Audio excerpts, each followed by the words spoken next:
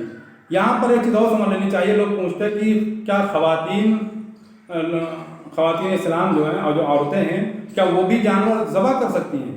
تو ہاں، اگر بے پردگی کا اندیشہ نہ ہو، خطرہ نہ ہو، تو بہرحال ان کا ذبح کرنا درست ہے، ان کا ذبیحہ حلال ہے۔ اسی طرح وہ بچہ جو شعور والا ہے، عقل مند ہے، اور اگرچہ بالغ نہیں ہوا ہے لیکن اللہ کا نام لینے پر قادر ہے اور ذبح کا طریقہ جانتا ہے، اگر وہ بھی جانور ذبح کر رہا ہے تو کوئی حرج نہیں، جانور کو ذبح کیا جا سکتا ہے۔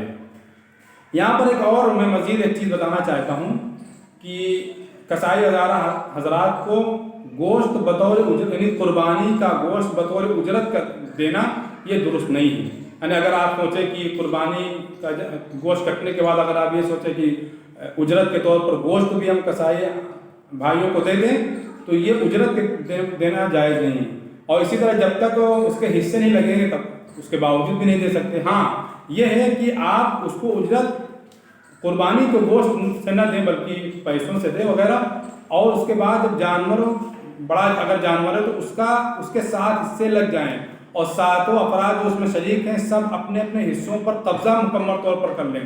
پھر اس کے بعد اگر کوئی ہدیے کے طور پر قصائی کو یا کسی غریب کو گوشت دینا چاہے تو دے سکتا ہے، تقسیم کرنے سے پہلے گوشت دینا درست نہیں ہے۔ اور اسی طرح بطور اجرت دینا، قصائی کو بطور اجرت گوشت دینا یہ بھی صحیح نہیں۔ یہ چند باتیں تھیں جو میرے ذہن میں تھیں، وہ میں نے بتا دی۔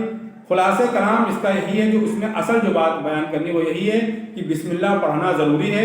اگر جان بوجھ کر بسم اللہ چھوڑ رہا ہے تو جانور حرام ہوگا، اگر بھول کی وجہ سے چھوڑ دیا ہے، اگر بھول کی وجہ سے چھوٹ گیا ہے اللہ کا نام لینا تو جانور حلال ہے، حرام نہیں ہوگا۔ اور اسی طرح اگر کوئی جانور ذبح کر رہا ہے اور اس کی چھری تیز نہیں چل پا رہی ہے، کوئی دوسرا شخص چھری چلانے میں اس کی مدد کر رہا ہے، تو جو مدد کرنے والا ہے اس کے اوپر بھی ضروری ہے کہ یہ بھی اللہ کا نام لے۔ اگر یہ اللہ کا نام نہیں لے گا تو یہ دوسرا مدد کرنے والا بھی اگر اللہ کا نام نہیں لے گا تو جانور حرام ہے، حلال نہیں ہوگا۔ یہ چند باتیں تھیں جو میرے ذہن میں تھی، میں نے بتا دی۔ انشاءاللہ مزید کوئی بات ہوگی تو افضان لائن چینل کے ذریعے آپ سے گفتگو ہوگی۔ ایک مسئلہ جو رہ گیا وہ بھی میں بیان کر دوں کہ قربانی جو بڑے جانور جس میں 7 افراد شریک ہوتے ہیں تو اس کا جو گوشت ہے تو اس کا گوشت تقسیم کرنا، وہ جو تقسیم کیا جاتا ہے 7 افراد میں، تو تول کر تقسیم کرنا ضروری ہے، کیونکہ یہ سودی اموال میں سے ہے اور اس میں کمی زیادتی اگر ہوگی تو سود کے درجے میں ہو جائے گی۔ تو اب اگر 7 افراد شریک ہیں اور تول کرنے بلکہ اندازے سے 7 حصے لگا رہے ہیں تو ظاہر ہے کمی زیادتی کا امکان ہے کہ کسی میں کم کسی میں زیادہ، تو یہ کمی زیادتی یہ سود کے درجے میں ہو جائے گی۔ اس لیے تول کر ضروری ہے، تول کر 7 حصے لگائے جائیں۔ ہاں، اگر اندازے سے لگانا چاہ رہے ہیں تو ایک شکل یہ ہے کہ اندازے سے 7 حصے لگا کر پھر پائے یا کلیجی اور یا پھر کلہ وغیرہ کی بوٹیاں ہر حصے میں رکھ دیں، تو جو کمی زیادتی ہوگی وہ اس پائے یا اس کلے کے برابر ہو جائے گی۔ اس کی ایک تفصیل ہے جو چونکہ ویڈیو طویل ہو جائے گی، اس لیے انشاءاللہ کسی اور موقع پر اس سلسلے میں گفتگو کریں گے، لیکن بہرحال اس کا خیال رکھنا چاہیے کہ گوشت تول کر ہی ہمیں تقسیم کرنا ہے تاکہ کمی زیادتی نہ ہونے پائے، ورنہ کمی زیادتی سود کے درجے میں ہو جائے گی۔ اور اگر اندازے سے کر رہے ہیں تو پائے کی بوٹیاں یا کلے کی بوٹیاں اس میں ہر حصے میں رکھ دیں تاکہ اگر گوشت میں کمی زیادتی ہو تو اس کے برابر ہو جائے۔ اسی طرح جو الگ سے کلیجی ہے اور گردہ ہے اور اسی طرح پھیپھڑا وغیرہ الگ سے اس کے 7 حصے اندازے سے لگائے جاتے ہیں، تو اس میں بھی یہ کوشش کرنی چاہیے کہ وہ 7 حصے اندازے سے لگانے کے بعد چند بوٹیاں ہر حصے میں رکھ دیں تاکہ کلیجی اور پھیپھڑا وغیرہ میں اگر کمی زیادتی کچھ ہو رہی ہے کسی حصے میں تو اس بوٹی کے ذریعے وہ پوری ہو جائے۔ اگر ایسا نہیں کریں گے تو وہ سود ہو جائے گا، کمی زیادتی سود ہو جائے گی، اور سود کے بارے میں آپ لوگ بخوبی جانتے ہی ہیں۔ بہرکیف آج اتنا ہی، انشاءاللہ پھر ملتے ہیں۔ اگر کوئی سوال وغیرہ ہے تو آپ کمنٹ کر سکتے ہیں، اگر مناسب ہوا تو اسی کمنٹ پر انشاءاللہ جواب دیا جائے گا۔ فقط السلام علیکم۔